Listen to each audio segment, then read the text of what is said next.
E o tema desse estudo hoje é: se Cristo não voltou, os evangélicos não sabem nada. Se Cristo não voltou, como muitos dizem que Cristo ainda vai vir, que aí ainda não aconteceu, né? Todas aquelas coisas que ele disse para os apóstolos que aconteceria na vinda dele, ainda estão esperando o juízo, ainda estão esperando a destruição de um templo que nem existe mais, que já foi destruído. Essa é a prova que Cristo já veio. Porque ele disse que quando ele viria em juízo contra Jerusalém, contra o povo judeu. Esse é o nosso tema de hoje. Muitos vão dizer: esse irmão André está louco. Eu me importo sim pela morte de Jesus, a morte física. Eu me importo sim. Esse irmão aí está maluco. Para mim ele não morreu em vão. Então, abençoado, eu lhe faço uma pergunta. Se ele não morreu em vão para você, por que você se batiza nas suas congregações? Por que você ainda jejua? Por que ainda se esforça para participar da ceia, que dizem ser a ceia do Senhor? Por que se esforçam para cumprir todos os dogmas, rituais, que a igreja, a sua congregação, a sua chamada igreja, pede para que você faça, que o seu pastor ensina que você tem que fazer? Por que você ainda faz? Se você faz e acha que o seu pastor está correto, você tem que fazer esses dogmas, esses rituais, né? Cear, jejuar, subir no monte, batizar, são rituais. Participar da ceia, são tudo rituais. Rituais levíticos, rituais da lei de Moisés. Se você ainda acha que deve praticar esses rituais, não, a lei não foi revogada para você, Cristo ainda não voltou. Amém? Então eu digo sim, para você que crê nessas coisas, Cristo morreu em vão. Olha o que o apóstolo Paulo diz lá em Romanos 6,3. Porventura ignoreis que todos nós, ele está falando que aquele povo lá, nós já nascemos batizados. Ele está falando para aquele povo lá que achava que deveria ainda cumprir a lei, embora o sistema religioso moderno ainda cumpre a lei, mesmo inválida testamentariamente, mas cumpre. Então Paulo está dizendo: porventura ignoreis que todos nós que fomos batizados em Cristo Jesus, fomos batizados na sua morte? Ele está fazendo uma pergunta. Você ignora que você foi batizado na morte de Cristo? Quando Cristo morreu, o Jesus, homem, morreu. Morreu todos aqueles que acreditava, que cria nele. Morreu o velho homem de todos aqueles homens. Quando Jesus ressuscitou já o Cristo glorificado, o Espírito glorificado, todos aqueles homens que morreu no seu velho homem, em carne, figuramente falando, renasceu em Cristo espiritualmente. Por isso lá em Atos ele diz: recebei o Espírito Santo. Amém? Estão compreendendo isso? Espiritualmente Cristo já batizou a todos. Mas você acha que o pastor ensina correto batizar em águas? Na piscina, na chamada igreja, ou lá no rio, lá?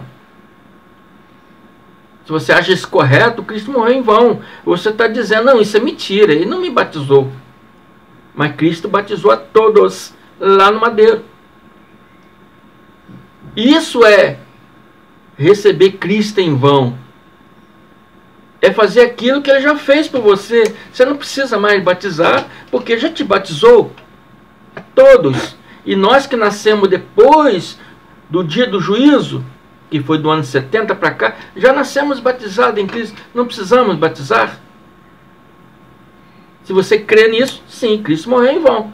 E Paulo ensina isso no ano 55 ao ano 58 depois de Cristo. Muitos ainda ignoram, né, essas palavras, esse conhecimento.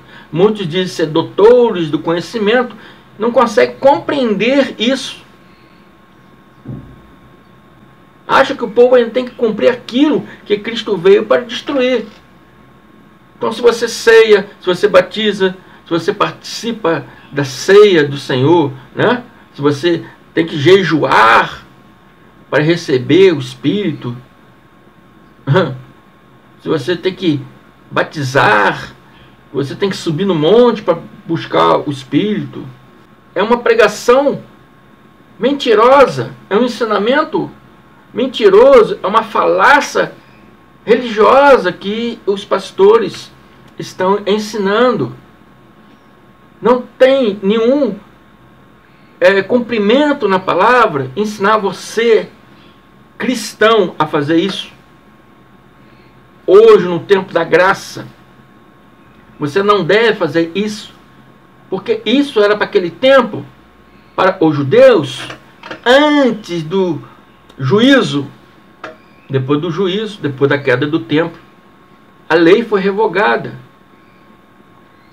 Espiritualmente no madeiro e fisicamente no ano 70 foi revogado. Observe, por exemplo, o primeiro domingo do mês, muitas congregações fazem, né, a ceia, primeiro domingo do mês. Então, o primeiro domingo do mês, observe só, você vai à sua congregação para participar da ceia do Senhor, né? Você está fazendo em memória de quem está vivo ou de quem está morto? Como Cristo está para você, vivo ou morto? Que Paulo nos disse lá em 1 Coríntios 11, 26, porque sempre que comeres deste pão e beberes deste cálice, vós anunciais a morte do Senhor até que ele venha. Então, se o Cristo ainda não veio para você, ele ainda está morto para você. Ainda não veio. Baseado aqui no livro histórico de Mateus, eu vou provar para vocês que o que eu estou falando é verdade. Ele já veio, já voltou nessa segunda parousia, né? E as pessoas ainda não acreditam nisso. Entende? Isso foi lá no dia da destruição do templo, que hoje, sabendo que foi no ano 70, eles não sabiam a data, né? Mas hoje nós sabemos que foi no ano 70. Muitos aí que se acham conhecedores da palavra, senhores do conhecimento, se sabem, não querem ensinar. O motivo por que não querem ensinar? Porque quer manter você sempre ali na ignorância. Aqui, na graça de Deus, não é assim. Mateus 25, começando 1, Mateus diz assim: e saindo ele do templo, ele, Jesus, e os discípulos, disse-lhe um de seus discípulos: mestre, olha que pedras, né, maravilhosas, e que edifícios, né? Porque esse templo foi reformado, né? Há 16 anos antes de Jesus nascer, esse templo estava destruído. E o rei da Judéia, Herodes o Grande, Herodes Antipa, foi o que mandou cortar a cabeça de João Batista.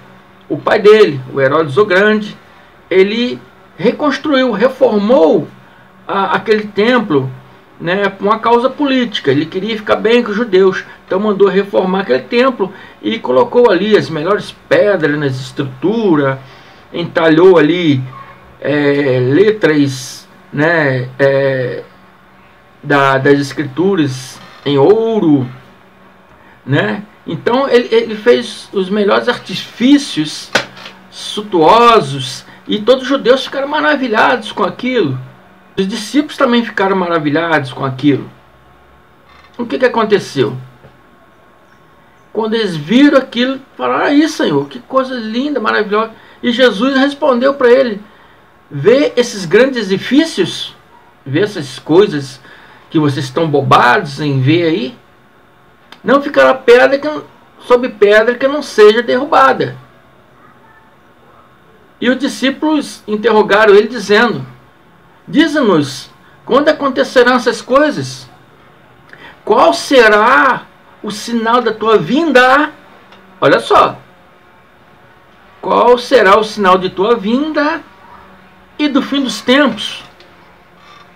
Esse fim do tempo é o fim daquele aion, daquele tempo ali que eles viviam. Não é fim do mundo. Muitos aí pregam o fim do mundo. Não é fim do mundo. Fim daquele ciclo. O ciclo final da lei para a graça. Estão me entendendo? Não é o fim do mundo. Fim daquele ciclo, daquele aion, daquele tempo. Eles perguntaram a ele: diz-nos quando acontecerão essas coisas. Qual será o sinal da tua vinda? Preste atenção, abençoados. E do fim dos tempos. Hoje sabemos que foi em 70, quando o exército romano, liderado por Tito, invadiu Jerusalém. Naquela época eles ainda não tinham esse conhecimento. Jesus então falou: não, isso compete a Deus. Nós não sabemos, né? Eu ainda farei um estudo falando sobre isso aí. Que tem abençoados aí falando: a Bíblia diz que nem Deus sabe, só Deus sabe. Que Jesus não sabia, ninguém sabia, só Deus sabe. Como é que esses pregadores da graça aí sabem? E Jesus não deu a data. Hoje sabemos, né, de acordo com o Evangelho, com a história, que foi no ano 70, quando o exército romano invadiu Jerusalém. Mas Jesus, ele deu uma comparação do que aconteceu com Daniel. E aí Jesus responde e diz: ou quando vocês virem, não nós, não nossos filhos, não nossos netos, mas aquele povo daquela época, quando vocês virem, algumas Bíblias, virdes, o sacrilégio terrível, ou abominação desoladora, em algumas Bíblias, o qual falou o profeta Daniel, no lugar santo, ou algumas Bíblias, está aonde não deve estar. Quem lê entenda. Para você entender, quem lê entenda, para você entender, tem que saber o que aconteceu lá na época de Daniel. Então, os que estiverem na Judéia, não é aqui no Brasil, não é, né, na América Central, no México, não é, que o Brasil fica América do Sul, não é lá na América do Norte, Estados Unidos, não é na África, não é lugar nenhum, abençoados. Isso aqui foi na Judéia, lá em Israel, na época deles, quando Jerusalém foi invadida. Então, os que estiverem na Judéia, fuja para os montes. Para quê? Para não ser pego pelo exército romano, porque eles sacrificaram os judeus, destruíram o templo todo, botaram fogo na cidade toda, destruiu tudo, o templo e tudo. Isso que Jesus está querendo falar, o que o profeta Daniel disse, falou, predisse. Houve uma invasão na época do profeta Daniel, pelo grego Antíoco Epifânio IV, que profanou o templo, né, judaico, e ali ele botou uma estátua do seu deus Zeus, né, no templo de Ial, nosso pai. Ele botou uma estátua de Zeus, profanando o templo. Proibiu os judeus de praticar sua religião, proibiu o sábado, proibiu o sacrifício religioso, proibiu tudo. Ele transformou o templo judeu num templo grego, com as crenças gregas, com os deuses gregos. Antíoco fez isso. Foi a revolta lá dos judeus que botaram o Antíoco para fora. Então Jesus está dando uma referência. Jesus quer dizer E isso acontecerá novamente, né? Quem estaria onde não deveria estar? Era o povo pagão romano, o exército romano pagão, com seus deuses pagãos. O templo foi invadido pelo o exército romano, liderado pelo comandante Tito, filho do imperador Vespasiano, que, se fazendo de Deus, ele se assentou no trono de Deus, uma figura de palavra, né? E se fez ele próprio Deus, né? Ele sacrificou judeus, ele destruiu toda a cidade, tacou fogo em tudo. Aquela objetos de adoração, né, do templo, ele mandou quebrar tudo, destruiu tudo. E Paulo relata isso em 2 Tessalonicenses 2. Ele bota assim: não deixe que ninguém vos engane, de modo algum. Antes daquele dia virá apostasia, então será revelado o homem do pecado, o filho da perdição. O homem do pecado era Tito, filho da perdição, filho do imperador Vespasiano. E este se opõe e se exalta acima de tudo que se chama Deus ou é objeto de adoração. Tudo que é objeto que é usado para adoração ao Deus, né, de Israel, o Deus Ial, né? Ele se opôs contra tudo aquilo, ele quebrou, botou fogo, destruiu, chegando até a sentar-se no santuário de Deus, proclamando que ele mesmo é Deus. Está entendendo? Então você vê como é que a graça de Deus é maravilhosa. Não tem pontas soltas, abençoados. Não tem como não entender. Só se não quiser entender mesmo, que não tiver fé para isso. Não acreditar, não poder acreditar nisso, aí é diferente. Mas não tem pontas soltas na graça de Deus. Tudo se casa, tudo é perfeito. Amém? Abençoados. E isso aconteceu no ano 70, quando o exército romano, liderado pelo comandante Tito, invadiu Jerusalém, né, e destruiu toda a cidade de Jerusalém, botou fogo na cidade, também destruiu o templo, botou fogo no templo, né, deixou tudo em ruínas. Olha o que diz Lucas 21, 20, confirmando novamente o evangelho com a história. E Lucas diz: mas quando virem Jerusalém cercada de exército, saberão que chegou a hora da sua destruição. Isso não vai acontecer. Fica lá Israel e Palestina brigando. De repente, né, Palestina não pode invadir porque senão vai cumprir a Bíblia e vai ser o nosso fim. Não, abençoado. Isso aqui foi no ano 70, quando o exército romano invadiu Jerusalém, tá? Vamos parar de paranoia. Vamos ter mais coerência com o que está escrito na palavra. Não é? A graça de Deus é magnífica. Não tem pontas soltas. Eu sempre falo isso. A história casa com o evangelho. Cristo já voltou, já anulou todos os rituais levíticos, todos os rituais da chamada igreja moderna são da lei. E a lei já foi revogada, já não tem mais validade testamentária. E se você crer, sim, Cristo não morreu em vão para você. Agora, mesmo assim, se você continua ainda achando que deve praticar esses rituais, se você ainda crê que Jesus ainda não voltou, então sim, para você ele morreu em vão. E todo o sacrifício que ele passou para você não valeu, não serviu para nada. Amém?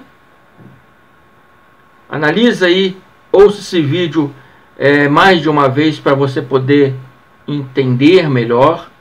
E não há dúvida, só para se você realmente não quiser acreditar, não quiser aceitar o que está escrito. Amém? Espero que tenha entendido aí. Amém? Até mais. Fico por aqui. Graça e paz.